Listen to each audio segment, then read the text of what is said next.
Hello friends, स्वागत है आपका आप सबके पसंदीदा यूट्यूब चैनल लक्ष्य इंस्टीट्यूट ऑफ एक्सलेंस में। दोस्तों, अपन डेली की तरह आज करंट अफेयर्स को फिर डिस्कस करेंगे।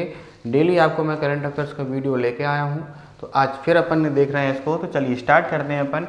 फर्स्ट फैक्ट है आपके सामने कि हाल ही में कजाकिस्तान में आयोजित 16वीं एशियाई निशानेबाजी चैंपियनशिप में ऐश्वर्य प्रताप सिंह ने कौन सा मेडल आपका जीता है। तो ये ऐश्वर्य प्रताप सिंह जो हैं वो हमारे देश के रहे। इन्होंने गोल्ड मेडल आपका जीता है। 50 मीटर एयर राइफल 3 पोजन का इन्होंने जीता है। ठीक है, उन्होंने चीन के जाओ वेन्यू को 462 अंक को इनके प्राप्त हुए थे और इनको 462.5 अंक प्राप्त हुए हैं। सेकंड नंबर वाले को 462.5 अंक से आपका हराया है। जापान के नसोया ओकोडा को आपके अंकों के साथ कांस्य पदक, ये 3rd नंबर पर रहे हैं। तो शुरुआत के 3 जो व्यक्ति हैं वो आपको ये रहे, ये आपको याद रखना है। ठीक है, तो ये है हमारे ऐश्वर्य प्रताप सिंह। ठीक है, भारत के ओलंपिक निशानेबाज ऐश्वर्य प्रताप सिंह ने कजाकिस्तान के शियाम कैंट में आयोजित 16वीं एशियाई निशानेबाजी चैंपियनशिप 2025 में 50 मीटर एयर राइफल में आपका ये गोल्ड मेडल जीता है। ये आप याद रखेंगे। नेक्स्ट फैक्ट है आपके सामने कि हाल ही में भारत और किस देश के बीच 14वां संयुक्त द्विपक्षीय सैन्य अभ्यास जो है वो मैत्री का आयोजन किया गया है। तो इंडिया एंड थाईलैंड के बीच में, भारत और थाईलैंड की सेनाओं के बीच में मैत्री, इंडिया थाईलैंड जॉइंट एक्सरसाइज मैत्री इसको नाम दिया गया है। परस्पर रक्षा सहयोग को मजबूत करने की दिशा में ये आपका किया गया है, जो 1 से 14 सितंबर तक आपका आयोजित किया जाएगा। इसका कौन सा एडिशन होगा? ये 14th एडिशन हो गया। भारतीय सेना द्वारा आपकी इसकी घोषणा की गई, जिसमें अभ्यास संयुक्त रूप से मापदंडों के तहत अर्ध शहरी क्षेत्रों में आतंकवाद रोधी अभियान, यानी कि जो छोटे शहर है वहाँ पर कभी आतंकवादी हमला हो जाता है तो उसको कैसे रोका जाएगा, उसके ऊपर एक्सरसाइज आपका ये किया जाएगा। दोनों सेनाओं की परिचालन क्षमता को आपका धार देने में आपका ये एक महत्वपूर्ण योगदान होगा। ठीक है, तो कोई भी जो एक्सरसाइज होते हैं, युद्ध अभ्यास होते हैं या फिर नॉर्मल ऐसे ही आपदाओं से बचने के लिए आपके अभ्यास होते हैं, जैसे कुछ भी आपका, जैसे हम लोग पढ़ते हैं कि डिजास्टर मैनेजमेंट का एक जैसे आपदा प्रबंधन होता है, तो उसको प्रबंधन करने में लोग, उसके जो आपदा कर्मी होते हैं वो समय समय पर हर मंथ में, वीकली या क्वार्टरली या आपका पाक्षिक समय पर 15 दिन में, 8 दिन में वो लोग क्या करते रहते हैं, एक्सरसाइज करते रहते हैं। तभी जाकर कभी कोई दुर्घटना होती है तो वहाँ पर तुरंत जाकर वो बचाव कार्य करते हैं। तो ऐसे ही ये युद्ध अभ्यास होते हैं। इनके उद्देश्य जैसे कभी बाहरी लड़ाई हो जाए तो लड़ाइयों से बचने के लिए भी ये लोग आपस में वैसा माहौल क्रिएट करते हैं। उसके बाद फिर आपका ये एक्सरसाइज होती है। ठीक है, मिलिट्री एक्सरसाइज, एयरफोर्स एक्सरसाइज, ठीक है, हम लोग सुनते रहते हैं, होते रहता है। भारत और किसी ऐसा भी इंडिया एंड सिंगापुर की भी सिम्बेक्स हुआ है ना। हाल ही में अयोध्या राजघराने के मुखिया का 71 वर्ष की आयु में निधन हो गया। उनका क्या नाम था? यानी जो अयोध्या राजघराना है उसके जो मुखिया थे वो कौन थे? हमारे विमलेंद्र मोहन प्रताप मिश्र। ठीक है, इनको पप्पू भैया के नाम से जाना जाता था। 71 की एज में अभी इनका हाल ही में निधन हो गया है। ठीक है, ये आपके सामने रहे। ठीक है, नेक्स्ट है, हाल ही में आई ADR की रिपोर्ट के अनुसार देश में सबसे अधिक आपराधिक मामले किस मुख्यमंत्री पर दर्ज हैं? ठीक है, तो यानी देश के जो सबसे बड़े अपन बात कर रहे हैं जो मुख्यमंत्री हैं वो हैं कौन? रेवंत रेड्डी। ठीक है, तेलंगाना के मुख्यमंत्री हैं। इनके खिलाफ सबसे ज़्यादा 89 मामले आपके दर्ज हैं। MK स्टालिन जो हैं वो तमिलनाडु के चीफ मिनिस्टर हैं, इनके खिलाफ 47 मामले। चंद्रबाबू नायडू आंध्र प्रदेश के चीफ मिनिस्टर, 19 मामले दर्ज हैं। सिद्धारमैया के खिलाफ आपके जो कर्नाटक के चीफ मिनिस्टर हैं 13 मामले, और हेमंत सोरेन झारखंड के मुख्यमंत्री के खिलाफ 5 मामले आपके दर्ज हैं। सबसे ज़्यादा रेवंत रेड्डी कौन? तेलंगाना के चीफ मिनिस्टर। ठीक है, राज्यों और केंद्र शासित प्रदेशों के 30 मौजूदा मुख्यमंत्रियों में से 12 मुख्यमंत्रियों जो हैं, यानी राज्य और केंद्र शासित प्रदेशों के जो चीफ मिनिस्टर हैं उनमें से 40% ने आपराधिक मामले आपके इनके दर्ज हैं। 10 मुख्यमंत्रियों 33% पर गंभीर आपराधिक आरोप हैं, जिनमें हत्या, प्रयास, अपहरण, रिश्वतखोरी और आपराधिक जैसे मामले आपके शामिल हैं। ये आपको याद रखना है।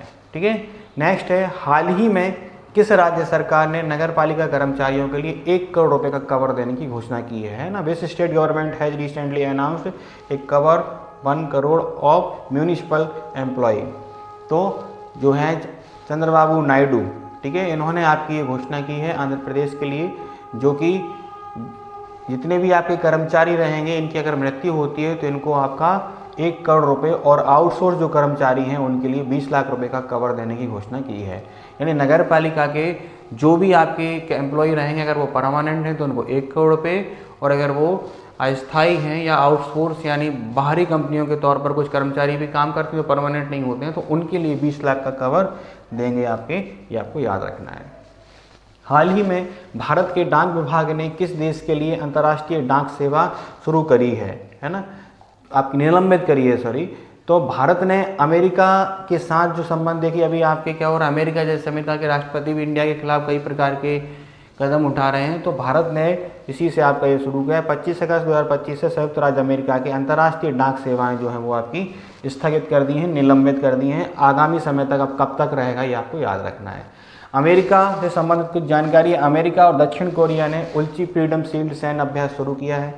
अमेरिका ने डॉलर आधारित स्थिर सिक्कों को विनियमित करने के लिए जीनियस अधिनियम पारित किया है। अमेरिका यूनेस्को से बाहर हुआ है। भारतीय सेना के लिए अपाचे अटैक हेलीकॉप्टर अमेरिका से प्राप्त हुए हैं। अमेरिका ने पहलगाम आतंकवादी हमले के दोषी TRF को आपका घोषित किया है। इंडेक्स 2025 में अमेरिका आपका ग्लोबल यूनिकॉर्न इंडेक्स आपका अमेरिका ने जारी किया। अमेरिका ने फूड एंड ड्रग एडमिनिस्ट्रेशन ने HIV की रोकथाम के लिए एक नई दवा का निर्माण आपका करने की घोषणा की है, ये आप याद रखेंगे। नेक्स्ट है, हाल ही में इसरो ने कहा गगनयान मिशन के लिए पहला एकीकृत एयर ड्रॉप परीक्षण आपका शुरू किया है। ठीक है, तो अभी आपको पता है कि गगनयान यानी हमारा भारत का पहला ऐसा मानव को ले जाने वाला अभियान होगा जो इसरो आपका लॉन्च कर रहा है। इसी की जो तैयारी के तहत आपका एक जो कैप्सूल जैसे रहता है ऊपर से, जिससे कि जो अंतरिक्ष यात्री होते हैं भारत की धरती पर फिर से वापस आएंगे, तो वो कैसे होगा, वो उसी के एक तरीके से आपका एक प्रैक्टिस की गई। तो इसरो द्वारा सफलतापूर्वक इसका आयोजन किया गया। एक एयर ड्रॉप टेस्ट है ये, है ना, गगनयान। इसमें एक हेलीकॉप्टर के माध्यम से उनको ऊपर ले जाया गया था, फिर वहाँ से उसको छोड़ा गया और सफलतापूर्वक उसको फिर लैंड करा दिया गया। अंतरिक्ष यात्रियों को अंतरिक्ष से सुरक्षित रूप से पृथ्वी पर वापस लाने के लिए आपका ये आधारित होगा।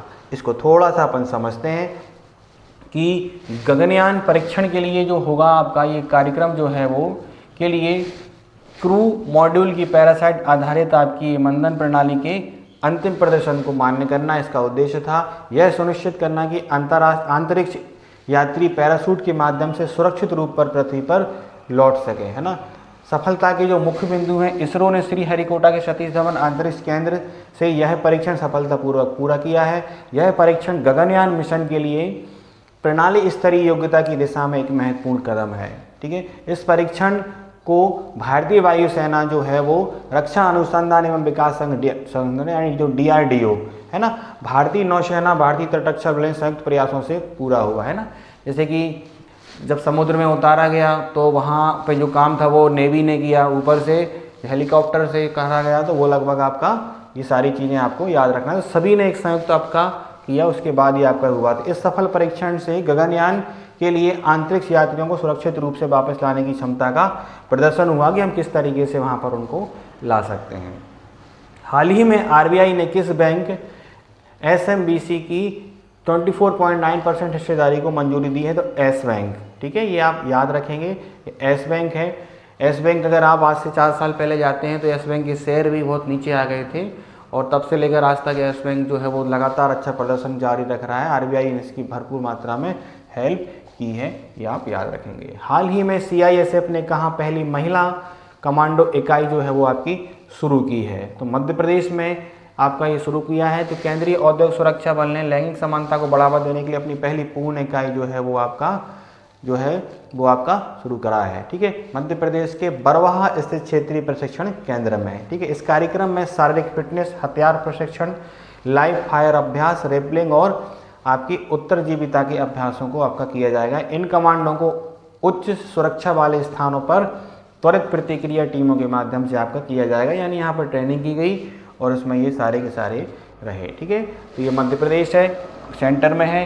ठीक है, मध्य प्रदेश के जो मुख्यमंत्री हैं वो मोहन यादव हैं। मंगू भाई पटेल जो है वो यहाँ के गवर्नर हैं। मध्य प्रदेश की राजधानी जो है वो क्या है आपकी, भोपाल है। ठीक है, 29 लोकसभा सीट है यहाँ पर, 11 राज्यसभा सीट हैं और 230 आपकी विधानसभा सीट हैं। ठीक है। तो मध्य प्रदेश को हम हृदय प्रदेश भी कहते हैं। पश्चिमी रेलवे ने मध्य प्रदेश में 155 साल पुरानी रेलवे लाइन पर हेरिटेज ट्रेन जो है वो फिर से शुरू की है।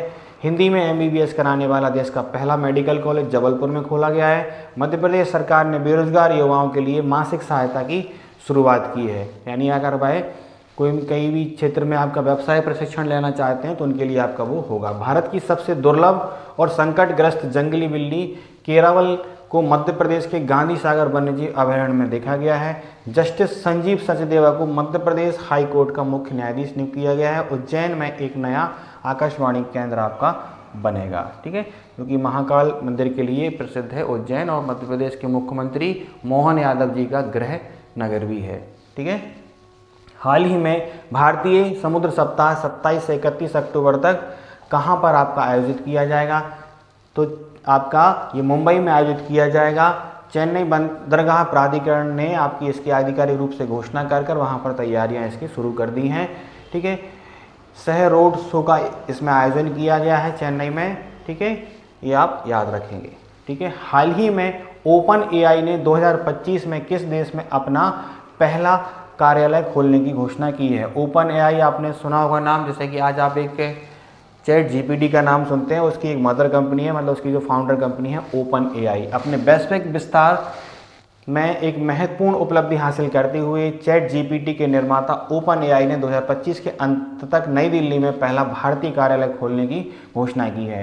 यह कदम भारत सरकार के साथ साझेदारी करने और समावेशी विश्वसनीय AI विकास को बढ़ावा देना है इसका उद्देश्य है, ठीक है। तो आज के समय में आर्टिफिशियल इंटेलिजेंस यानी AI का एक ज़माना है, आज लगभग हर जगह पर किया जा रहा है, और भारत में एक बहुत तेज़ी से, जैसे कि ग्रोक है, ठीक है, आपका ChatGPT है, इनका यूज़ बहुत तेज़ी से बढ़ रहा है। तो ChatGPT की आपकी ये निर्माता कंपनी है। यह कार्यालय देश में AI उपयोग करने वाले छात्रों, शिक्षकों और पेशेवर डेवलपरों में तेज़ी से बढ़ते आधार का समर्थन करने के लिए आपका किया जाएगा, ये आप याद रखेंगे, ठीक है। तो भारत में ही इन्होंने क्यों किया है कि भारत वर्तमान में ChatGPT के लिए संयुक्त राज्य अमेरिका के बाद दूसरा सबसे बड़ा आपका बाजार है। सबसे तेज़ी से बढ़ते बाजारों में से एक है ये। भारत में ChatGPT के साप्ताहिक सक्रिय उपयोगकर्ताओं की संख्या पिछले 1 साल से 4 गुना आपकी हुई है। इसलिए इन्होंने आपका, मतलब भारत एक देखिए उपभोक्ताओं से भरा हुआ देश है, तो यहाँ पर हर कंपनी की जो प्राथमिकता होती है, कोई भी आप कार्य शुरू करते हैं तो उस कार्य के लिए आपकी ज़रूरत किसकी होती है? कस्टमर की ज़रूरत होती है। तो कस्टमर इंडिया में भरपूर मात्रा में है ना। वैश्विक डेवलपर हब है, ठीक है। OpenAI प्लेटफॉर्म पर भारत दुनिया भर में शीर्ष 5 डेवलपर बाजारों में शुमार है, जो इसे दक्षिण एशिया में कंपनी की पहली भौतिक उपस्थिति के लिए एक रणनीतिक गंतव्य बनाता है, ये आप याद रखेंगे, ठीक है। हाल ही में सारवरी सैंडे ने विश्व युवा तीरंदाजी प्रतियोगिता 2025 में अंडर 18 रिकर्व वर्ग में कौन सा मेडल आपका जीता है ना। तो सारवरी सोमनाथ सैंडे 2025 में विश्व युवा तीरंदाजी चैंपियनशिप में आपका स्वर्ण पदक, इन्होंने गोल्ड मेडल आपका जीता है, ये आप याद रखेंगे, ठीक है। नेक्स्ट है कि हाल ही में किसने भारत के लिए ऐतिहासिक जूनियर विश्व कप तीरंदाजी टूर्नामेंट आपका जीता है? तो चिकिथा तानीपर्थी है ना, ये कनाडा में आयोजित प्रतियोगिता को इन्होंने जीतकर आपका अंडर 21 व्यक्तिगत खिताब जीतने वाली पहली भारतीय आपकी तीरंदाज आपकी बन गई है, ये आपको याद रखना है, ठीक है ना। तो ये कुछ फैक्ट रहे जो अपन लोगों ने यहाँ पर डिस्कस किए हैं, तो इनको आप लोग अच्छी तरीके से लिखिए, ठीक है, नोट करिए इनको। डेली जो भी करंट अफेयर्स मैं आपको पढ़ाता हूँ उसको आप लोग डेली नोट करते रहा करिए, जिससे कि आप जो भी एग्ज़ाम की तैयारी कर रहे हैं उसके लिए आपका करंट अफेयर्स तैयार होता रहेगा। और जिन लोगों ने पिछला करंट अफेयर्स नहीं देखा है वो मंथ के लास्ट में आने वाला हमारा कंप्लीट करंट अफेयर्स का वीडियो को ज़रूर देखा करिए। और वैसे अगर आप अच्छी तरीके से तैयारी करना चाहते हैं तो डेली करंट अफेयर्स को हमारे को देखते रहिए, इससे आपको डेली अपडेट रहेंगे, दुनिया में क्या हो रहा है आपको पता चलता रहेगा, इससे कॉन्फिडेंस भी बढ़ता है, ठीक है। तो इसमें आपका जो फोकस है वो यही होता है कि कोई विदेश का जो व्यक्ति है वो भारत की यात्रा पर आया, भारत के कोई वरिष्ठ व्यक्ति किसी दूसरे देश की यात्रा पर गए, इकोनॉमिक सेक्टर में क्या चेंजेस हुए है ना, स्पोर्ट्स में क्या रहा, ठीक है, वर्ल्ड में पॉलिटिक्स में क्या परिवर्तन हो रहे हैं, कौन से देश का राष्ट्रपति किसको चुना गया, ठीक है, भारत में कौन सा व्यक्ति किस नए पद पर आपका आसीन रहा, ठीक है। इसके लिए वर्तमान में कौन क्या है इसका एक वीडियो आपको चैनल पे है, उसको आप लोग जाके देख लीजिएगा। तो जुड़े रहिए हमसे, और हमसे जुड़ने के लिए आपको क्या करना है, हमारे चैनल को सब्सक्राइब करना है। वीडियो आपको पसंद आ रहे होंगे, इनको लाइक करिए, अपने दोस्तों को शेयर करिए, जुड़े रहिए हमसे। Thank you. जय हिंद, जय भारत।